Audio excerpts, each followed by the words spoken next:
yes. So again, I'm Alex, Heavy Music Artwork, and you mentioned that Hi. you would be playing in London.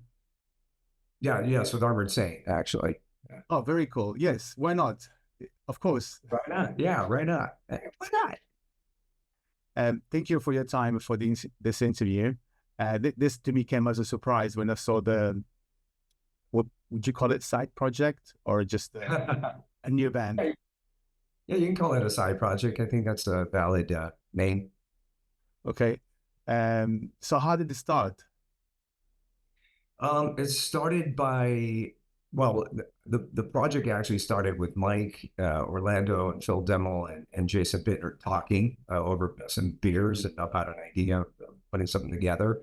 And then Mike and Phil started writing some tunes. And Phil and I are friends through the Metal Legions connection, which is kind of a side project too, if you will, put together by other people. But Phil and I have played together some shows in conjunction with that. And then Bill asked me, "Would you be interested in this idea, this group that we're kind of forming?" I said, "Well, I only know if I could hear the music and see what I think about it, and see if I feel connected and if I can contribute something. So let me listen." And he sent it to me, and I thought it was pretty rocking stuff. So I said, "I like it. Let me mess around with some ideas and see if I can come up with some vocals and see what you guys think of that, and we'll go from there." And then we did, and it all went really well. The first couple songs we wrote sounded pretty awesome, and then let's write some more, and then let's write some more, and the next thing we know, we had enough for a record, so let's put it out. Obviously, I've been following your work for a while now. I think we're more or less the same age. I'm 51. I wish I was 51. I'm 60. Oh, right. Okay. I thought you were younger. I And hey, I feel younger. I'll be no, 61 actually next month, but I feel great. happy birthday for A next little month. belly right now, but that's Oh, okay. yes, of course, of course. It comes with it. What came a long time ago with it. No, the reason why I'm saying this is because when I listen to Category 7, the the vocal sounds still fresh and young. How do you do it? Well, when I'm on, I'm great. There's been some times when I've been off, and that's not so great. I've had some couple troubles in the last couple of tours I did. Knock on wood, hopefully that doesn't happen this upcoming Europe run. But it happens to every singer. I'm not the only guy who's ever had some vocal problems through the past and got sick and whatever. I work really hard on staying in shape, if you will.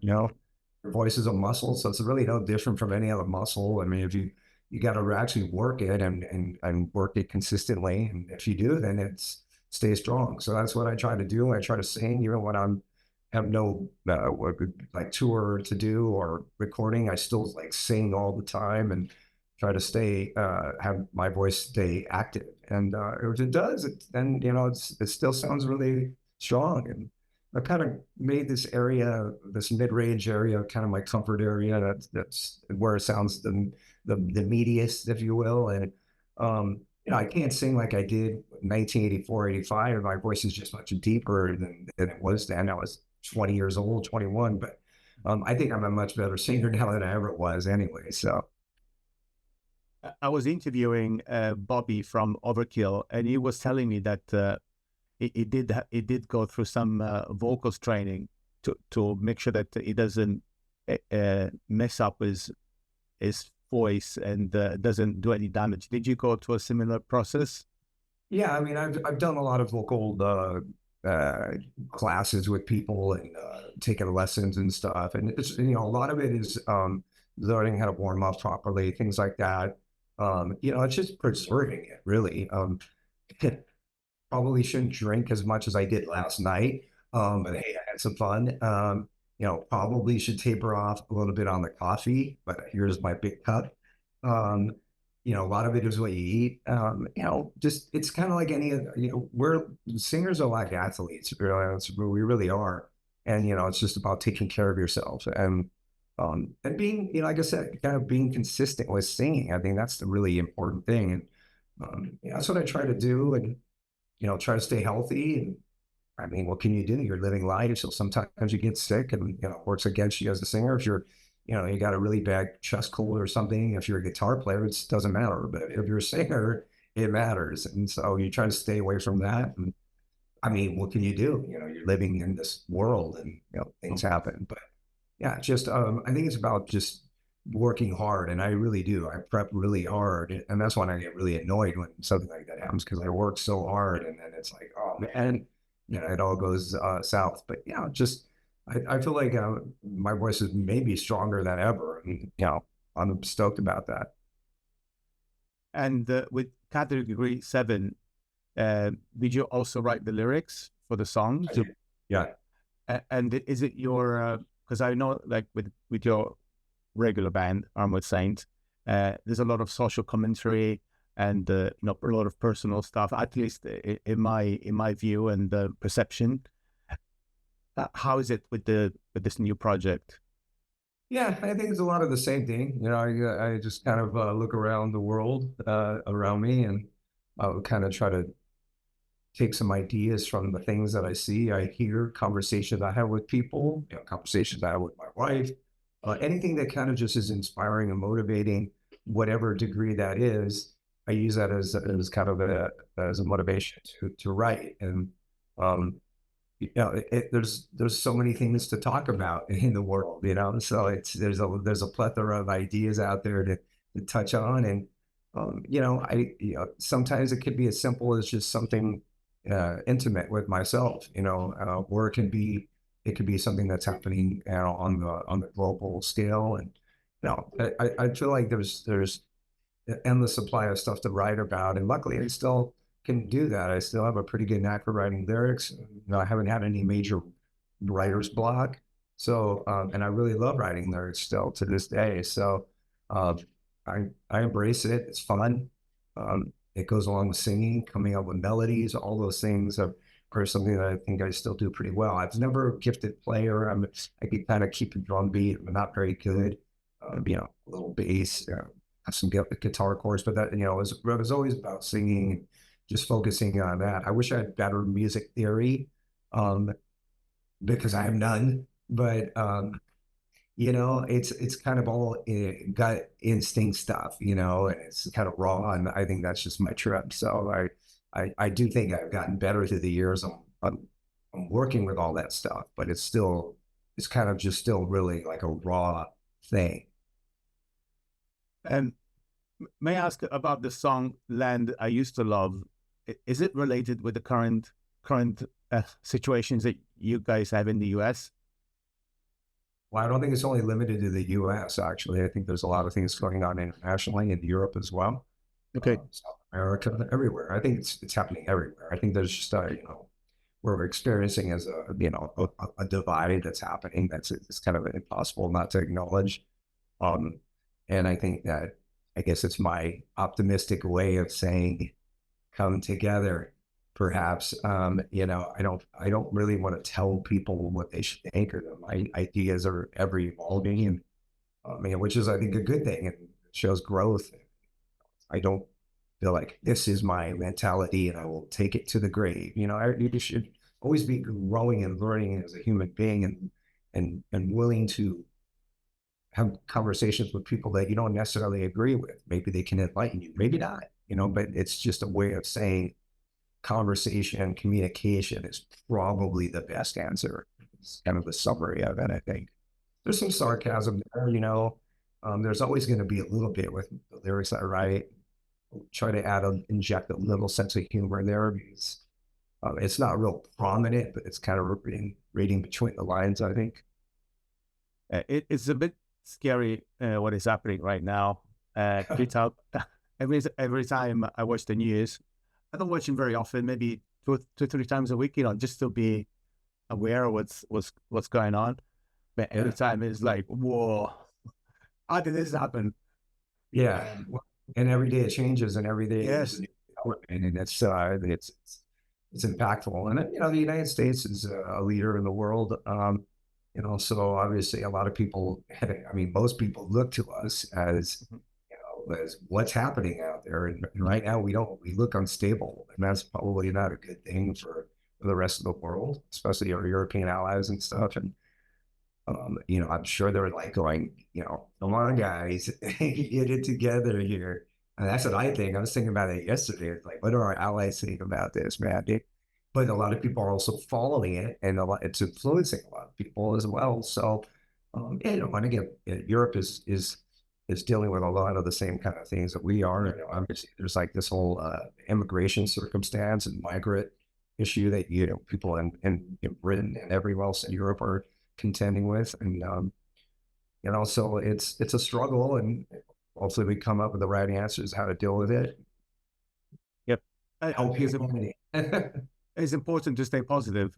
I'm usually a very positive person, so I try to see the best, you know, like hopeful, very hopeful, you know, like let's see if things could do get better. Yeah, I mean, well, I mean, I think that's in the end. Why would you not want to be like that? You know, there's a kind of a negative, cynical view out there going on, and it's just not real. I don't know. Like me personally, I'm just on my own level, and I get sucked into it too. Don't get me wrong. You know, I get fiery, and my wife says, "Calm down," you know, dude. But like in the end, I do want to be optimistic. I have two kids. You know, really, the future is theirs. It's not mine. It's certainly not really, you know, anybody who is 60 and over. The future is the youth. You know, that's the fun. That's the fact. And you know, so it's just about making sure that they have a better. You know, I think the parental instinct is to try to make sure that they do better than we did. You know, that's just kind of like pass on down to have a better life, you know, and not that my life hasn't been bad because it's great. I have a great life, but I mean, still want to, you know, you don't want to have them have a worse life and a worse world. So I think that's just a normal human instinct is to try to help your offspring, you know, and that's what I'm always looking at them and trying to engage in conversation. Kind of, it's a work in progress, I guess. Are you based in California?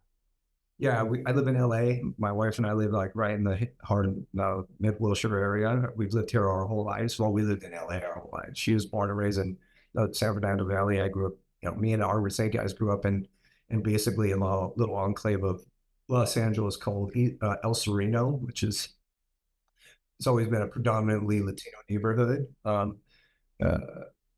and you know, we're all natives, so you know, LA is struggling sometimes with things, especially the homeless circumstance is really bad here. Trying to get better. Sometimes it seems like it is, sometimes not. But you know, it's not an easy fix, and it's just you know, you want LA to you know, I love Los Angeles, and you know, it's always been one of those places that people want to live because it's got everything. You know, the ocean is 5 miles away. You know, the mountains are at 45 minutes away. You know, the desert is, you know, it just has everything. It has this weather. It, you know, has this appeal to people internationally as well as throughout the nation. It's, you know, LA, man. It's just, you know, so I get disappointed when the city I'm from looks like it's floundering. But it's a big metropolis, so it's you know, it's not easy to just fix things. It takes time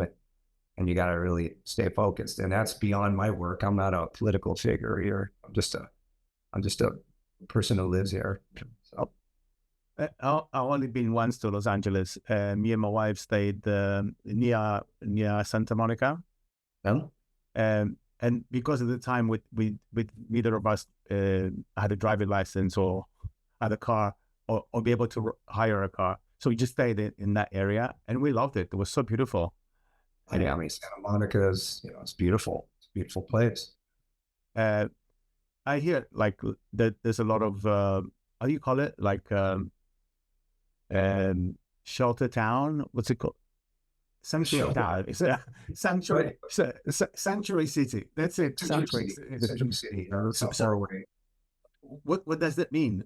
Like people like it's just the name of the city. It's Century City is actually so where I'm looking almost due west right out my window above the computer, and that you know you would hit Century City and about 10 minutes. Beverly Hills is right here first, then Century City, then basically Santa Monica. So that's and the beach. So I live like you know I live like 10 miles from the beach, Santa Monica in particular, and the 10 freeway. So it goes, well, actually the 10 freeway goes from the beach all the way to Florida. Actually, it goes across the country. Um, so I live right in this area, but I live in LA. It's LA City. So Santa Monica, it's its own kind of city. Yeah, LA, yeah. Century City is mostly just a lot of um, a lot of workers and it's a Okay. lot of white collar workers. There's a lot of high rises and stuff, and that's where people mostly work. They don't really live there. Oh, okay, okay, like downtown. Kind of, yeah. I mean, downtown is that way behind me, so and it's by like 15 minutes away. So we live in a really cool area. It's right in the heart of the city. It's a great neighborhood. But we're right here in the throes of it. The market that we go to, which is like literally a block that way and a block down. If you could follow my my yeah my fingers. During the Rodney King riots, which was the riots in the 90s, I don't know if you remember that. It was pretty bad. That was looted. So it was really, it was a part of the neighborhood that was pretty trashed during the riots. I did not live here then, but it was, that's how close we were to the epicenter of like a lot of the unrest that happened. So we're close to LA, and these areas are kind of growing and changing, but also at the same time, kind of rooted in a lot of families that have lived in these places for a while. So it's a cool neighborhood. Is that like it was back in the 80s, very active in music? Because back then you had the hair metal scene, the thrash metal scene. Yeah. Well, yeah, I mean, we live 10 minutes from the Sunset Strip. Where I went to the other night to see Dangerous Toys, actually. Jason Master from LA has helped me out recently in some tours. And his band played, and it was at the Whiskey, and it's like, it's literally 10 minutes away from where I live. So Sunset's, yeah, it's still rocking. It has the Rainbow, which is a famous, bar that Lemmy would be at almost nightly. And the Roxy Theater, which is another club that people play, and Whiskey is right there. So it's right there. It's still happening. It's never going to be like, well, I don't want to say never, but I mean, it's not like it was in the mid 80s. I mean, that was like, it was just on fire, and it was just a great place to be. And obviously the scene is different. A lot of those bands came out of LA, Armored Saint included, that really kind of it was such a hotbed scene. The thrash thing kind of developed. I mean, of course, there were bands from Los Angeles as well, Slayer being one, board from Orange County, I think, or some of them were. But a lot of it was happening in San Francisco. That's why Metallica relocated to San Francisco. Exodus, Testament, Death Angel, a lot of bands from that area. Even the hardcore scene has a lot of history in Los Angeles and California. Well, LA's been, it's an innovator in music, of course. It's funny where my wife and I have a cast. She's a casting director, and she casts commercials, and we have a studio on Sunset Boulevard, which is that way. And right, literally 100 yards from where our studio is Sunset Sound, which is a recording studio where the Doors recorded their first album, and Van Halen's first album, and Taylor Swift was just there recently recording. So it's a really happening place. It was actually struggling because there was a lot of homeless encampments around it, and it became a big news item because it was really scary. Actually, it was some people that were threatening people there, and so it was kind of, they needed to clean it up, and they did. And then ironically enough, this right across the street, for the most part, from where my wife's office is El Dorado was El Dorado recording studio. I don't know what it is to this day, but that was a place where I made 2 back-to-back records. First, I made Symbol of Salvation there. And then when I joined Anthrax, I made Sound of White Noise there. So it's funny. I look at this place and go, wow, I made 2 really amazing records there. And Dave Jordan, it used to be Dave Jordan, the producer's place. So he made a lot of awesome records there. Alice in Chains, both their first 2 records, The Jane's Addiction, nothing shocking, Ritual de la Habitual, and so the Offspring's record was made there. So there was it's a cool happening area there that has a lot of music that's been important in rock and roll and probably R&B and other things. It used to be Marvin Gaye's studio before that. So it's again, it's Sunset, it's a lot of energy there. A lot of history, a lot of heritage. Yep. I know this question is going to sound a bit odd. Okay. What are your thoughts on Taylor Swift? You mentioned Taylor Swift. She was voted a top 20 guitarist of the last 10 or 20 years. I mean, of course, yeah, from one of those big magazines, Rolling Stones. I can't remember which one exactly. I mean, of course, she doesn't have the same skills as Steve Vai or Joe Satriani, of course, but she makes really good songs. She writes excellent songs. I mean, you can't dispute the fame level. It's insane. I mean, she played the stadium here in Los Angeles, SoFi, where where the football team plays, and Metallica played, and she sold out like 6 nights at a stadium. Same here in London. Same in London. Yeah. So, I mean, whether I am a big fan of her music or not, I can't help but be impressed with her level of success. It's massive. So, it's not necessarily for me. I listen periodically just to make sure I know so I can form an opinion. Man, not really for me. I do like pop music, not necessarily as much pop music of the modern era. But I'm always listening to lots of music. That's really important to me, is to listen to lots of music, and to be able to say, okay, I can form an opinion on this, and I don't like it, or I really do like it. But I think it's important for me, as well as musicians and young musicians in particular, to listen to lots of music. So you can be being a metal band, you should still listen to jazz and classical and all kinds of music, so you can. And just kind of embellish your style and your ability, because that's how you become better, I think. I love her. I mean, in my opinion, if someone needs to have that kind of position as a musician or a rock star, I'm happy that is her. Well, I would prefer like PJ Harvey, but hey, whatever. Yeah, I like PJ Harvey as well, very much. Awesome artist, of course. I don't know, PJ Harvey isn't the same genre at this point as Taylor Swift, but she is a female artist who's really talented. Absolutely. And sorry, I know we talked about a lot of stuff which is not really related to your record. I talk enough about, it's good to just have a conversation. I do need to wrap it up soon, just because I have another one. They're every half hour. So okay. No, thank you again for your time. One last question. Any plans to tour with Category 7?